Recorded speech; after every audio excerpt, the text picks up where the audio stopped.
Dia sudah menerima Sallallahu alaihi wa alihi wasallam wa sallallahu Muhammadan abduhu wa rasuluhu la nabiyya ba'dahu.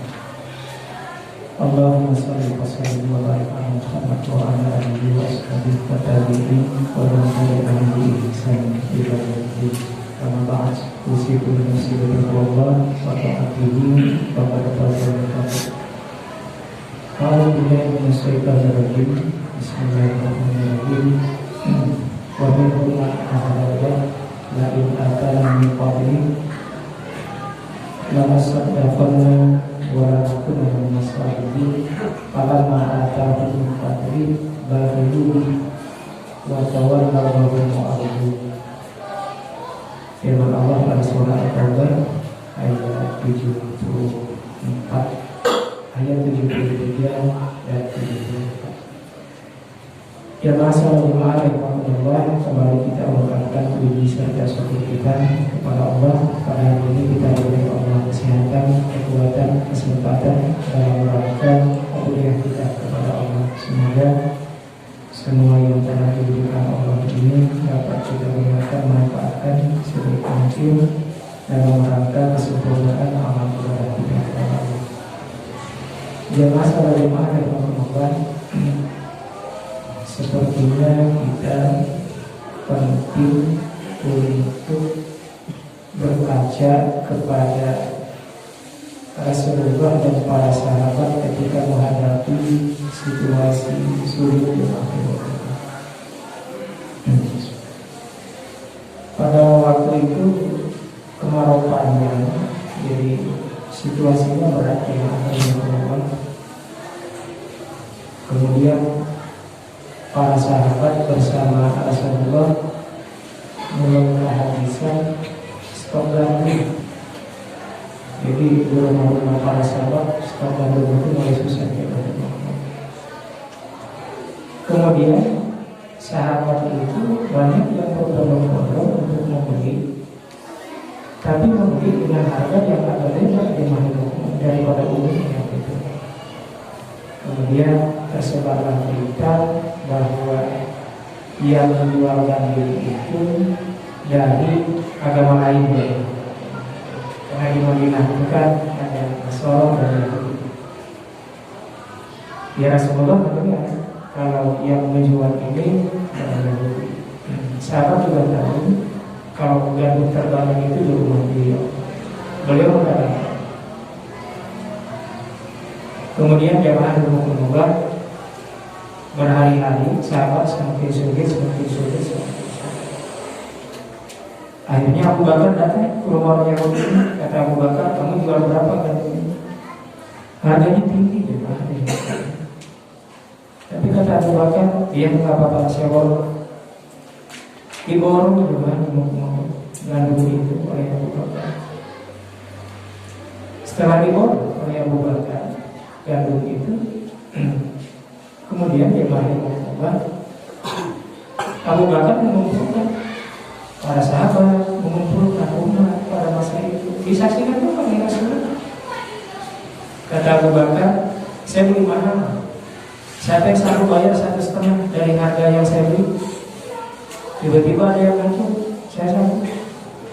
Kata Abu Bakar, saya akan naikkan lagi. Siapa yang berani beli 1 kali lipat dari harga yang saya beli? Masih ada yang muncul, saya siap beli.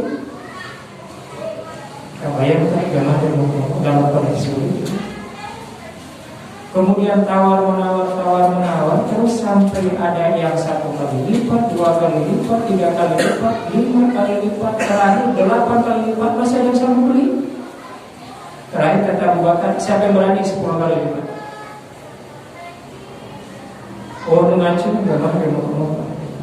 Baik, kata Abu Bakar, kalau sudah tidak ada berani lagi yang 10 kali lipat, bentuk panitia bagikan gandum ini secara merata.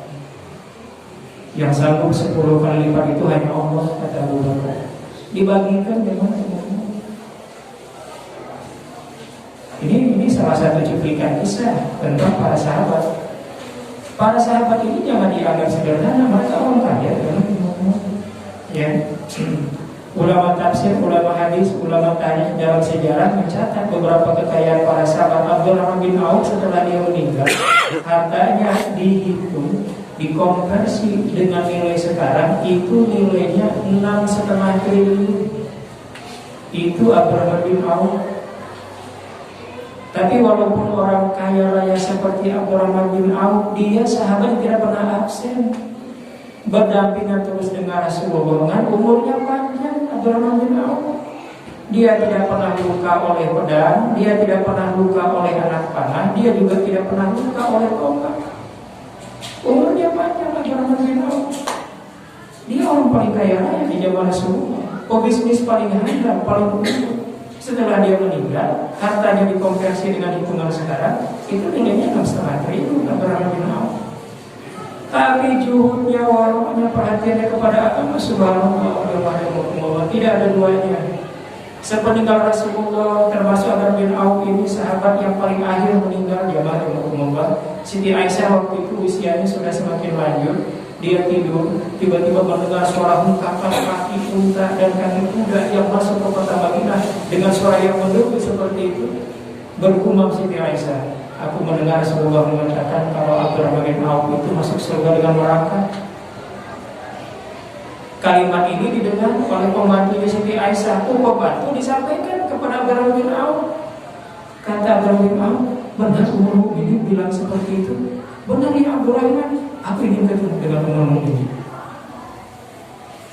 Abdurrahman bin Auf minta izin ketemu dengan umurmu ini. Dia bertanya langsung kepada Siti Aisyah, ya Aisyah, apakah benar Rasulullah bilang seperti itu?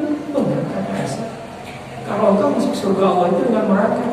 Apa kata bin Auf? Aisyah, aku tidak mau merangkak masuk ke surga. Aku ingin bangga, aku ingin gagah masuk ke surganya Allah. Aisyah, saksikan.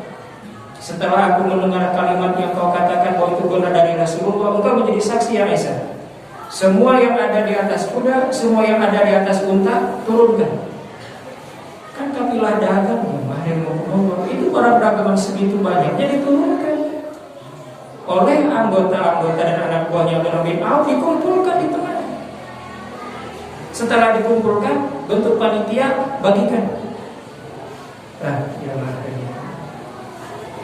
makanya nanti kalau kita mencatat sahabat-sahabat yang istimewa di zaman Rasulullah, kaya raya, tapi mereka tidak berpangku tangan, mereka ringan, mereka mudah, mereka membantu, mereka tidak pernah menyinggung, mereka tidak memberatkan, mereka selalu meringankan dengan yang lain. Abdurrahman bin Auf konversi hartanya kalau dihitung dengan sekarang 6,5 triliun. Yang kedua jemaah rahimahumullah, Zubair bin Awam. Zubair bin Awam itu kalau dikonversi ya dengan nilai sekarang 3,5 triliun. Peringkat ketiga itu Utsman bin Affan. Utsman bin Affan ini menikahi dua anak Rasulullah, Ruqayyah dan Ummu Kalsum. Nilai kekayaan Utsman bin Affan itu 2,5 triliun jemaah. Kalau dikonversi dengan nilai sekarang. Baru nanti peringkat ketiga Tolha. Nah, Tolha ini jemaah rahimahumullah, ini yang menjadi penyebab turunnya firman Allah. Salah satu diantaranya surah Ali Imran ayat 92, lan tanalul birra hatta tunfiqun mimma tuhibbun. Sehingga Tolha bilang ke Rasulullah, ya Rasulullah, seakan-akan ayat ini menyinggung tentang diriku, kata Tolha. Apakah engkau memang sangat menginginkan, sangat rindu dengan kolam yang airnya bening itu ya Rasulullah, yang engkau sering cuci tangan di situ, engkau sering cuci kaki di situ, dan engkau sering wudu di situ ya Rasulullah, kata Tolha. Jadi dulu di zaman Rasulullah itu di dekat kota Madinah itu ada cekungan jamaah rahimahumullah, dan air sering kumpul di situ. Dan airnya bening sekali. Jadi Rasulullah sering wudu di situ, sering mencuci muka di situ, sering cuci tangan di situ. Nah, begitu Rasulullah selesai dari tempat itu, sahabat sudah berada di masjid. Rasulullah datang dengan janggut yang basah, dengan wajah yang kulimis begitu. Kemudian Tolha senyum melihat Rasulullah. Ya Rasulullah, apa habis dari kolam itu ya? Kata Rasulullah, aduh subhanallah ya Tolha, indahnya kolam yang diberikan oleh Allah, airnya segar, nikmat ke badan, kata Rasulullah begitu. Betapa indahnya kolam Bairuha, namanya Bairuha gimana? Kolam. Kemudian kata Tolha, ya Rasulullah, seakan-akan engkau menyinggung tentang diriku. Rasulullah senyum jemaah. Allah langsung turunkan firman-Nya, "Lan tanalu birra hatta tunfiqu mimma tuhibbun." Kalian tidak dianggap orang yang paling istimewa dalam mereka infak dan sedekah sebelum kalian infak sedekah itu dari harta yang paling kalian sayangi. Kebayang bagaimana? Akhirnya selesai sholat, Talha mendekati Rasulullah, "Ya Rasulullah, tanah yang ada di kebun itu, kurma yang ada di kebun itu, kolam dan air yang ada di kebun itu, kuhibahkan untuk masjid ya Rasulullah." Jadi milik masjid jemaah rahimahullah. Itu Talha. Nah, Talha ini termasuk peringkat keempat sahabat yang kaya di zaman Rasulullah. Nilai hartanya itu 14,5 miliar. Itu Talha jemaah rahimahullah. Nah, nanti baru yang paling akhir Sa'ad bin Abi Waqqas. Sa'ad bin Abi Waqqas ini lumayan nilai hartanya ya, 3,5 miliar jemaah rahimahullah. Setelah dia meninggal, itu dikonversi kalau menurut ukuran Islam. Nah, jemaah rahimahumullah, saat ini kita dituntut untuk berbagi. Hari ini tidak ngeluh. Hari ini tidak ada yang tidak merasa sulit. Dan sulit juga kalau kita saling salah menyalahkan. Kondisinya lagi begini. Ditidak-tidakkan iya. Dikatakan tidak ada ternyata ada. Dikatakan tidak sakit ternyata sakit. Dinyatakan tidak kuat ternyata kuat. Orang yang kita anggap kuat ternyata bergugur. Kebayang jemaah para ustadz yang dianggap gagal paling sehat, makan paling normal, pergaulan paling bagus, keseharian paling indah, paling soleh, paling soleha. Beritanya mengerikan jemaah satu demi satu. Hari ini ustadz senior kita yang tercatat ya, di dalam grup saya ada 3 jemaah yang satu napasnya agak mendingan, yang satu malah kabarnya jemaah rahimahumullah gitu, lendirnya baru saja berhasil dikeluarkan. Ya. Kemudian sanitasi oksigennya ya mulai naik sedikit jemaah rahimahumullah, tapi panasnya belum turun, kondisinya masih turun. Ini bisa ustaz senior jemaah rahimahumullah yang dianggap paling hebat, paling gagah, ini perkembangan. Dikatakan ada, sebagian mengatakan tidak, dikatakan tidak, sebagian mengatakan ada. Tetap waspada jemaah rahimahumullah, tetap menjaga diri. Hati-hati, bisa jadi ini mungkin cobaan terberat yang berikan oleh Allah. Nah, berkaca dengan para sahabat ketika dalam kondisi berat, jangan ambil kesempatan. Cilaka jemaah. Yakin, setiap kita ketika bangun pada saat fajar, mendekati sholat subuh, itu malaikat itu di setiap kita ada jemaah rahimakumullah. Dan malaikat itu ada 2, yang satu doanya dengan yang satu beda. Allahumma ati umsik khalaq. Itu doa malaikat yang pertama. Doa malaikat yang kedua, Allahumma ati mumsikan talaban. Yang satu doanya khalaban, yang satu doanya talaban. Allahumma ati mumsikan khalaq. Ya Allah, berilah ganti. Ya Allah, berilah kemudahan. Ya Allah, berilah kelapangan. Ya Allah, berilah kenikmatan.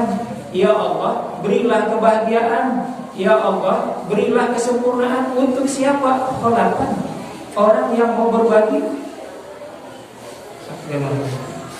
Jadi setiap fajar kita begitu bangun ya, mendekati sholat subuh, ini 2 malaikat ini selalu ada nih di diri kita. Yang satu doanya begitu, Allahumma ati mumsikan khalaq.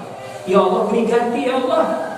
Ini hambamu ahli ibadah, ahli sedekah, ahli infak, ahli meringankan, ahli membantu ya Allah. Yang satunya lagi berdoa, Allahumma ati mumsikan talapan. Ya Allah, berilah kesulitan, berilah kecelakaan, berilah kerugian, berilah kebinasan ya Allah. Untuk siapa? Orang yang mempersulit orang lain, tidak mau berbagi. Jemaah rahimahumullah, apalagi menipu, mengambil kesempatan, tidak barokah jemaah rahimahumullah. Semua orang dalam kesulitan. Apalagi pengambil kebijakan politik menjadikan topik sebagai sarana untuk memperkaya diri, sehingga lebih senang kalau Covid ini dilakukan sekian tahun karena dia akan kaya raya, begitu bisa memanfaatkan dana-dana itu. Lebih celaka lagi jemaah, lebih celaka lagi. Makanya jangan dianggap sederhana juga hal-hal kita seperti ini. Masjid dibatasi, yang sholat terbatas, Yang mau kumpul menjadi sangat takut, jemaah yang datang ke masjid juga serba bingung, ya kumaha, jemaah itu jeritan hati kita didengar oleh Allah. Ya kelihatannya memang senang-senang saja, bahagia-bahagia saja pengambil-pengambil kebijakan. Orang-orang yang mengambil keputusan-keputusan politis dalam situasi seperti ini, kalau memang lihatnya tidak benar, ada Allah yang jadi wasit. Lihat saja jemaah apa yang terjadi. Nah, sementara kita dalam kondisi begini, paling tidak jemaah rahimakumullah, di kita lah, di sesama kita lah, mari saling berbagi, mari saling berbantu, mari kita berkaca pada sahabat. Ketika Abu Bakar memborong gandum dari orang Yahudi, apa Abu Bakar harus memvonis orang Yahudi, memarahi orang Yahudi, mencaci maki orang Yahudi, mengusir orang Yahudi bersama Rasulullah dari Madinah? Diantarkan ke Abu Bakar, pelaksana ayat ini diborong ke Abu Bakar gandumnya, dibagi-bagikan ke jamaah, kepada sahabat, kaum pada masa itu. Abu Bakar tidak menyalahkan keadaan, situasinya memang sulit. Utsman bin Affan, makanya termasuk kan sahabat yang terkaya. Abu Bakar pernah memborong gandum, Utsman bin Affan pernah membeli sumur. Kering air di mana-mana, kena kemarau panjang. Tiba-tiba ada satu sumur dibisniskan. Sami gini kan, jemaah yang punya sumurnya orang Yahudi. Utsman datang ke rumah orang Yahudi ini, kamu jual nggak sumur ini? Tidak, Utsman. Ya, sebaiknya jual saja lah, kata Utsman. Kami lagi butuh, saya nggak jual. Kan trik bisnis kan begitu, jemaah ngomong, biar harga naik bilang saja tidak jual. Orang bisnis kan begitu permainan. Nego, Pak Haji, ada gancangnya, nego na ulah dipikai, panitia sama sonten, ulah dipikai ini, kumargi, iya ke, terus ngantri, ya kan, ngebadi nawar, ya kan gitu, jemaah ini permainan bisnis. Cek orang Yahudi, enggak, saya nggak jual. Kata Utsman, gimana kalau harganya segini? Enggak, saya nggak mau jual. Gimana kalau saya tambah lagi? Berkali lipat. Utsman bin Affan ditawar, jemaah ngomong, akhirnya mah tahu. Ya udahlah Utsman, kalau memang kau ingin membeli sumur ini, beli, bayar, dibayar Utsman. Setelah dibayar, nih sumur, atur, kalau jemaah gratis. Jadi semua umat, semua sahabat pada masa itu, ketika sumur airnya pada kering semua, semuanya pada ngambil air di sumur itu gratis jemaah, tidak perlu bayar, tidak perlu beli. Nah, jadi jemaah rahimakumullah, ini harus menjadi pencermatan kita, harus menjadi perhatian kita. Insya Allah sedikit lagi nanti kita sambung pada bab yang kedua, jemaah rahimakumullah, apa istimewanya kita sedekah dalam kondisi sulit seperti ini. Fakta biru yang